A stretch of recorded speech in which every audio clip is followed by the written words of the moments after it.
Hey everyone, welcome back to our channel. If you're new here, please subscribe. I'd really love that. If you're returning, how you doing? Excuse me. Today is the 22nd anniversary of the September 11th attacks.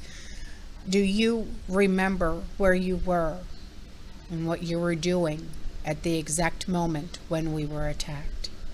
Because I do. I remember my husband was working at the sheriff's office and I was working overnights at Target. Our son was just a little boy at the time. And I remember my husband was getting ready for work, getting his uniform on, and he always had the TV on, you know. And he had Andrew in his high chair. He was giving him breakfast. And all of a sudden, Sean comes running into the bedroom and he shakes me awake and he said, "Wake up, wake up, wake up." And I said, "What's the matter? What's the matter?" I thought automatically something was wrong with Andrew. And all he could say to me is, "We're under attack." And I looked at him and I said, "What's that supposed to mean?" So I get out of bed and he said, "Watch the TV." So I did. And I sat there in total shock. And here I have my little boy sitting next to me in his high chair, eating his Cheerios and playing with a toy. Not understanding, not realizing what's going on. And I'm like this the entire time. Now, being as though my husband worked at the sheriff's office, he would call in from time to time. He would call home. And he would say, "Baby, you won't understand these calls that we get, calls of service," he said. He said, "They're unbelievable." And I said, "Honey," I said, "but we're not in New York. What are you talking about?" And he goes, "No, no, no, no, no." He said, "People are celebrating." I said, "What? What are you talking about? Who would celebrate something like this?" And he said, "There's a mosque, and they're celebrating." And he said, "There's nothing we can do because it's freedom of religion." Over the next coming days, Americans were being arrested because they were retaliating. Because those that were celebrating, what they were doing was they were taking uncooked bacon and wrapping it around the handles of the mosque. And I know it's not right, but this is what was happening. And I said, "Hon," I said, "there's nothing we can do. It's their freedom of their religion, their freedom of their voice, their freedom of this." And he said, "What about our freedom?" Now you're talking about a deputy. What was he supposed to do? He can't arrest them. Can't do anything. Shortly after that, that's when he became an officer with Homeland Security because he couldn't take it anymore. But all that day, as my son was running around and playing and screaming, "Mommy, Mommy, Mommy, look at me, Mom," running around with a cape around him going, "Superman, Mommy." I said, "Oh dear God. Can Superman save the world?"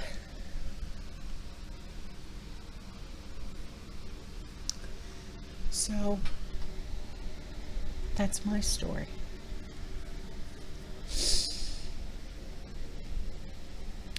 But here's another story. And I hope that you guys will also go over to Jason over at the Angry Prepper. But because he is one of our heroes. He was there at Ground Zero. And I give that man props and respect because he saved lives that day.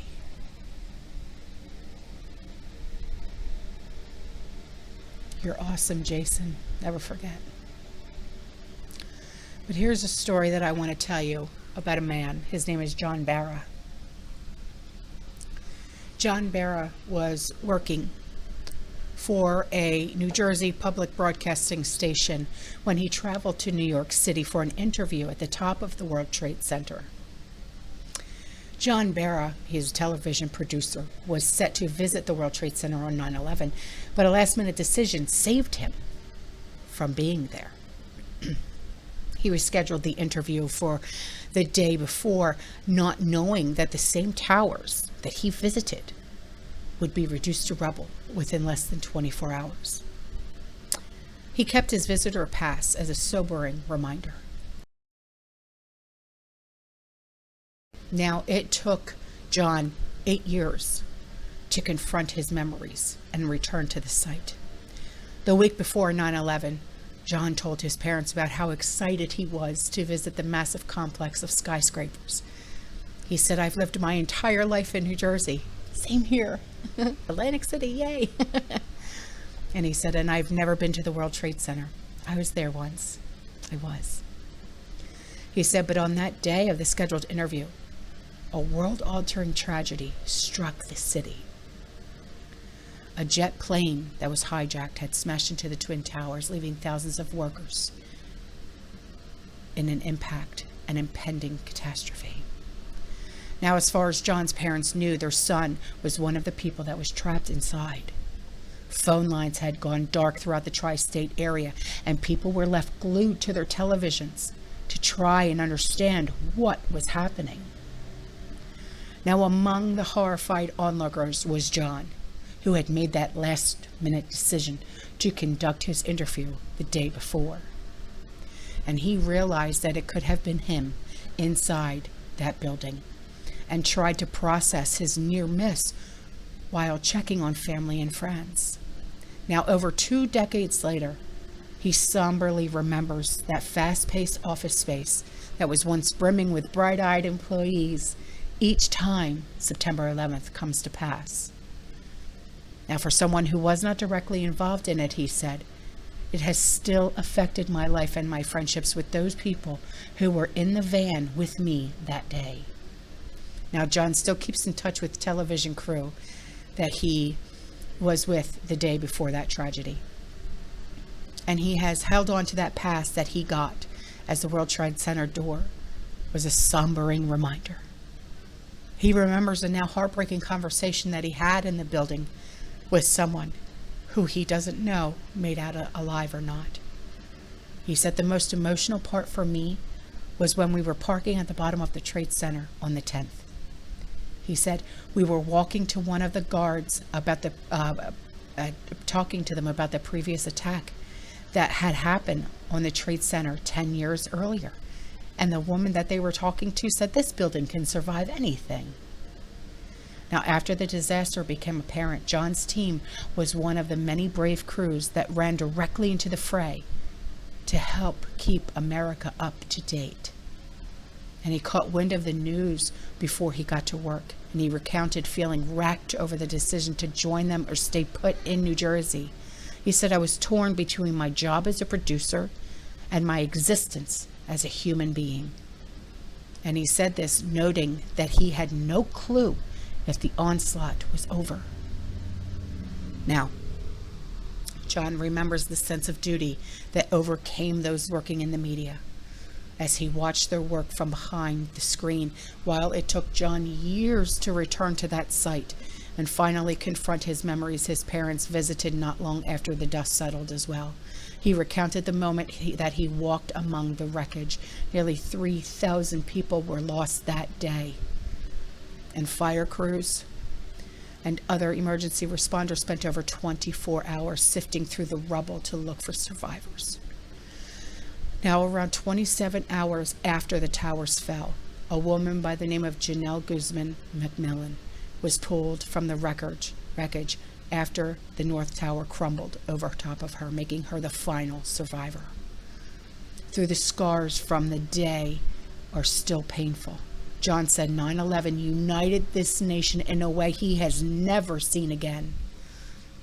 He said it was really strong in the tri-state area because it didn't matter where you lived. If it was Connecticut, New York, New Jersey, you knew somebody who was in that building. And he's right.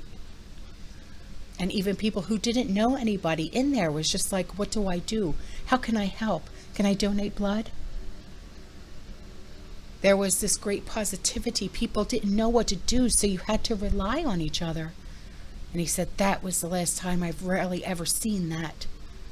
John now works as a television producer in Los Angeles, California. He said, you go through a lot of darkness and pain, but you figure out how to move on. And one of the most impactful moments was seeing people's ability to rebuild and keep going. Positive words, impactful words, John. Amazing. Thank you.